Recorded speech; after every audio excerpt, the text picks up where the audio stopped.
Não é de hoje que o deputado Paulo Bilinski destila todo seu ódio contra os nordestinos, contra pessoas pretas e pardas, e ele fez de novo. Eu vou mostrar aqui o vídeo que o Vinícius Beltiol fez o corte. E antes eu peço que você curta esse vídeo, senão você esquece, vou deixar para depois. Se inscreva, que é importante você se inscrever para acompanhar todos os vídeos que aparecem aqui. Ative o sininho. No fim, aqui quando você assistir esse vídeo, vá na descrição e veja que eu vou deixar lá o link do livro do Celso Furtado, Formação Econômica do Brasil. Caso você queira comprar, você ajuda a si mesmo com conhecimento e a mim, que eu ganho um percentual do valor da sua compra. E temos o Pix aqui, caso você quiser e puder colaborar, tá? Mas curta e se inscreve, não esquece. Vamos difundir aqui o que eu vou passar. Vou fazer uma apresentaçãozinha para mostrar para vocês como ele tá mentindo nesse vídeo que eu vou mostrar agora. Escutem aí.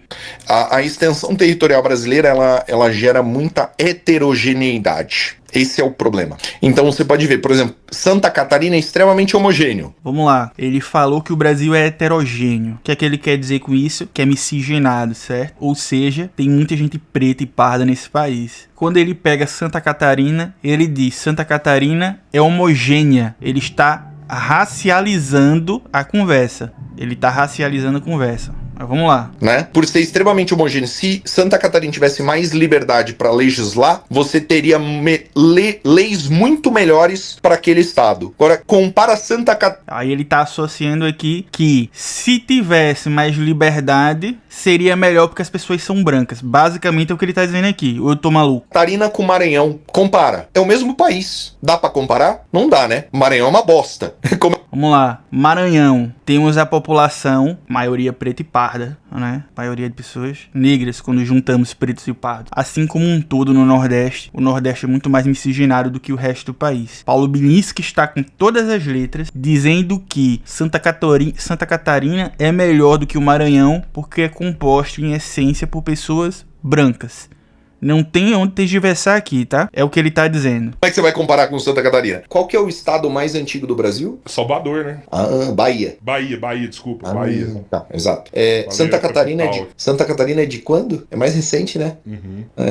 Aí ele com essa carinha de deboche, né? Como se tivesse feito o maior argumento do mundo, né? Santa Catarina é mais recente, né? Meu irmão, o território Santa Catarina existe desde sempre, tá? O nome que alguém chegou e disse, olha, aqui é Santa Catarina. Teve uma data, mas o território sempre existiu. É a mesma coisa de eu dizer que Alagoas é melhor do que Pernambuco, porque Alagoas chegou depois, porque foi uma questão de independência de Pernambuco. Não faz sentido. Já existia. A diferença é que o nome Santa Catarina, como ele tá dizendo, foi depois. Agora isso aqui se chama Santa Catarina. Esse argumento e nada dá no mesmo. Faz nem sentido. Então, tem outros elementos aí, né? Quais são os elementos? Ele não explica. Me fala aí, eu quero ouvir só. Ó a cara do Rodrigão, cara. O Rodrigão, cara, eu vou falar aqui pra vocês. Eu acho sensacional as intervenções que esse cara tá fazendo aqui ou ali. Ele tenta passar um pouco de isenção, mas ele não consegue. Que bom que ele não consegue, porque ele se coloca de uma forma aqui, mesmo que pouquinho ali, dá uma cutucada, uma alfinetada no cara. Tô gostando das intervenções dele. E aí ele fala, cara, não faz sentido o que você falou, né? Não faz sentido o que você falou. Mas vamos lá. Me fala aí, eu quero ouvir sua análise aí.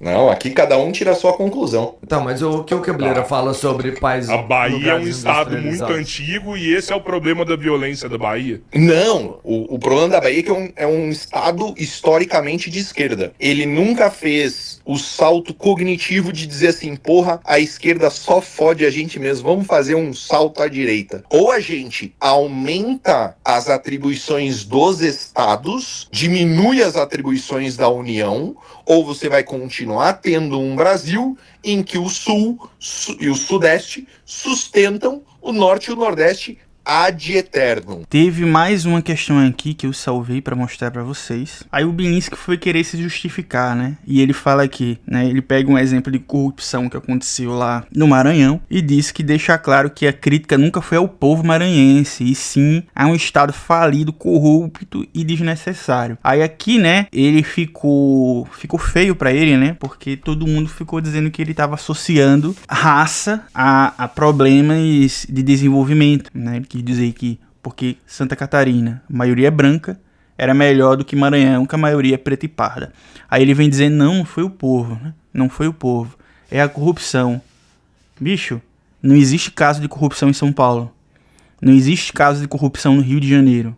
A maioria lá, né? Sudeste é o melhor do mundo, né? Tirando o atual governador, que provavelmente vai ser preso depois. Puxa a ficha corrida de todo mundo pra trás. Ou tá preso, ou foi preso. É ou não é? É ou não é, né? E o povo lá é branquinho. O povo lá, a maioria, comparado ao Nordeste, é branquinho, né? Beleza. Aí aqui nós vamos pular para uma explicação breve, onde eu vou contextualizar vocês de acordo com a minha referência aqui. Eu também uso outras referências, mas a principal é Celso Furtado, Formação Econômica do Brasil. Vai estar aqui na descrição desse vídeo para você comprar, caso você queira. Clicando no meu link, você paga a mesma coisa, mas ao invés de um percentual ir lá pro bolso do Jeff Bezos, vai pro meu bolso para ajudar o canal. Tá vendo esse QR Code aqui? Também é do meu Pix, tá? Quando eu estiver apresentando assim, vai estar um QR Code aqui embaixo, caso você queira contribuir. E não esquece de curtir esse vídeo, pelo amor de Deus. Vamos disseminar conhecimento aqui. Vamos lá, eu começo aqui 2 jornadas um país, né? A divergência econômica entre Nordeste e Sul na análise de Celso Furtado. Aí eu já coloco aqui, gente, por que a tamanha diferença?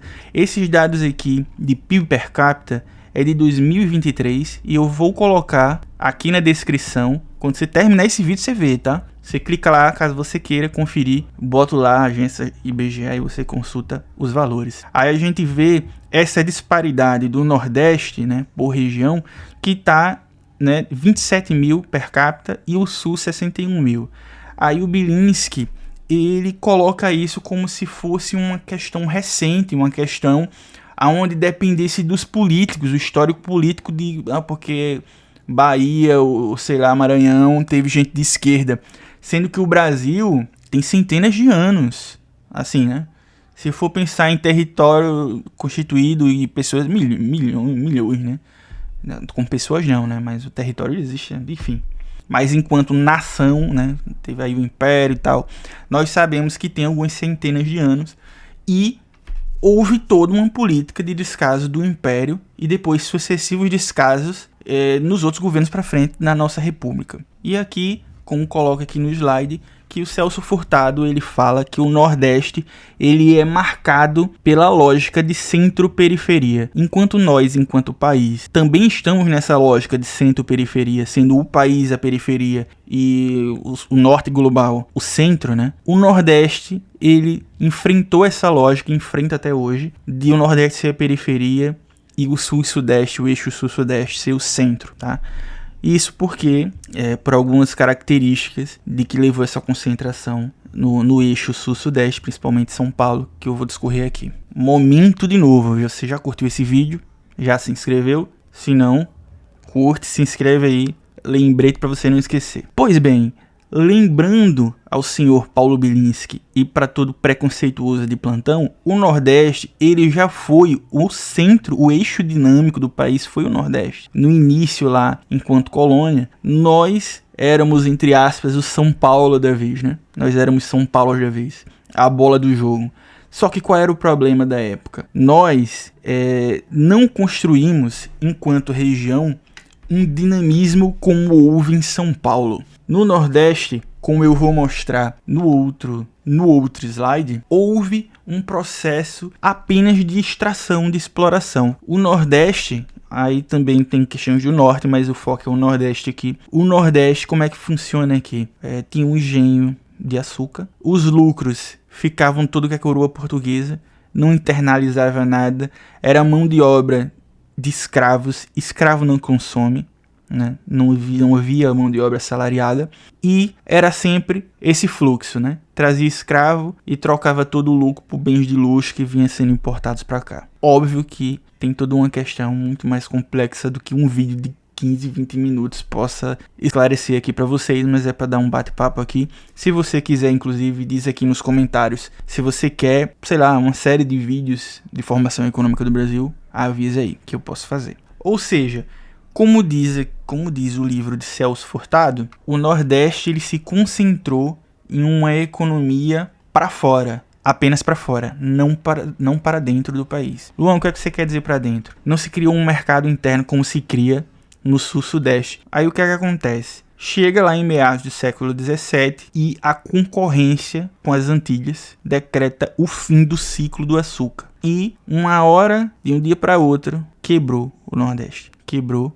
e, antes sendo o eixo dinâmico do país, agora o pessoal começa a se espalhar. Acontecem as primeiras grandes migrações nordestinas. Primeiro para o interior, depois para São Paulo, para o sul e tal. Naquele ciclo eterno migratório até as condições de vida do Nordeste ficarem bem melhores, em grande medida por causa do PT. E esse ciclo migratório, ele começa principalmente quando o eixo dinâmico da economia se concentra na questão da mineração. Aí vem o ciclo da mineração, né? Tem lá toda a questão de Minas Gerais, o eixo econômico do Brasil se desloca para lá, e não só Minas Gerais, né? Mas também para todo o Sudeste como todo e o Sul. E isso criou toda uma movimentação internalizada. Por quê? Porque se existia uma questão primordial para o Sudeste prosperar e o Sul, a questão das rotas de transporte, ferrovias, estradas,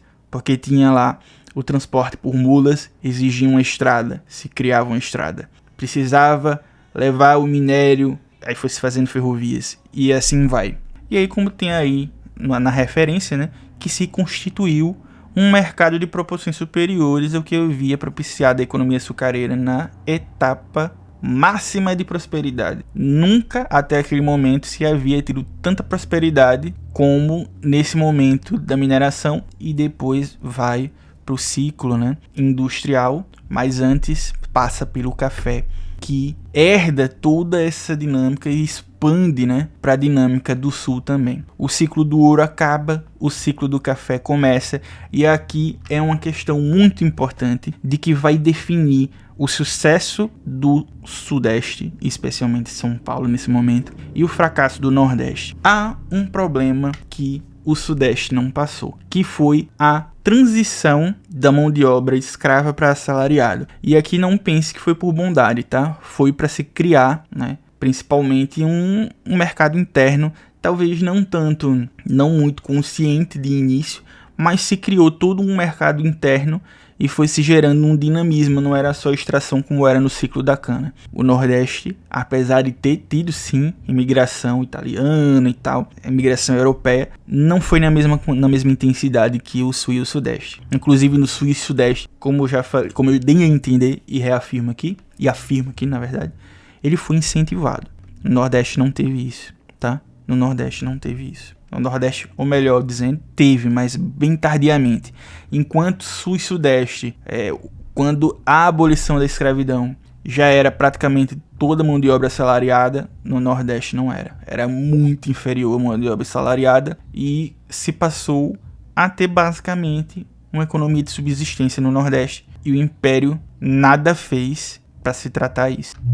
Aí você veja essa comparação aqui, que é fácil entender a diferença de por que hoje o Nordeste é muito mais pobre do que o Sul e Sudeste. O Nordeste ele tem o legado da economia agroexportadora e escravista, enquanto o Sudeste teve o legado da mineração e do café, passando, né, para mão de obra assalariada, como eu disse. O Nordeste teve baixa produtividade e involução econômica quando o ciclo da cana acabou, o ciclo do açúcar, enquanto o Sul e o Sudeste teve mais integração e complexidade econômica, a partir principalmente do café. O mercado interno nordestino foi atrofiado, não se criou, justamente por causa da mão de obra escrava. Lembrando, escravo não compra nada, né? Escravo é obrigado a fazer as coisas e não tem salário. Enquanto aqui, ou melhor, lá no Sudeste, o Sudeste e o Sul, ele tinha um mercado consumidor em franca expansão por causa do trabalho assalariado.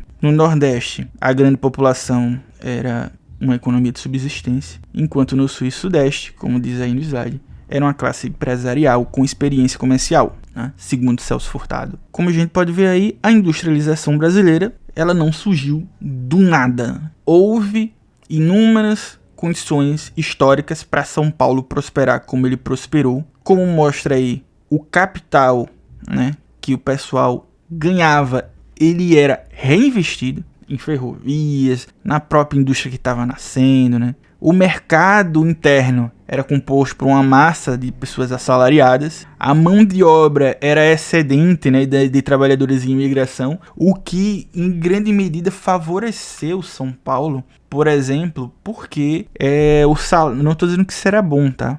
Para os trabalhadores era péssimo. Isso não era tanto assim no sul, mas no sudeste, né, principalmente São Paulo, existia um excesso de mão de obra, ou seja, o salário era bem menor, né, diminuía, o que era muito bom para os empresários. Para as pessoas que trabalhavam, obviamente não. E você tinha infraestrutura de ferrovias e energia e a classe empresarial, né? Bem, novamente uma comparação de que no sul, aí tratando a questão que o Bilinski fala, que é por causa da cor da pele, né?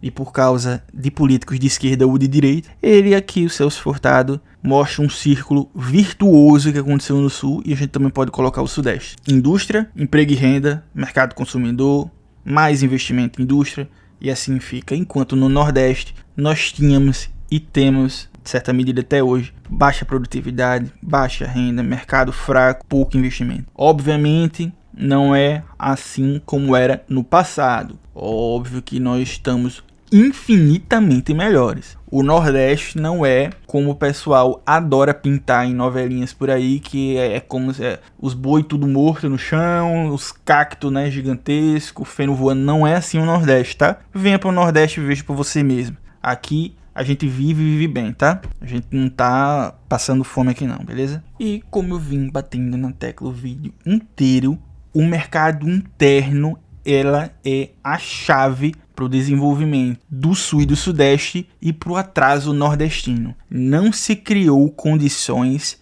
para que isso acontecesse no Nordeste. Por descaso da coroa, né, o Império e nada para o Nordeste deu no mesmo. Chegou em momentos posteriores, pré-ditadura, quando Celso Furtado fez o GTDN, né, que foi o grupo que foi feito, né? Foi feita a Sudena e foi feito o grupo de estudos chamado GTDN, a sigla, para ver todo o processo que deveria ser feito para o Nordeste prosperar. Aí o que aconteceu? Ditadura.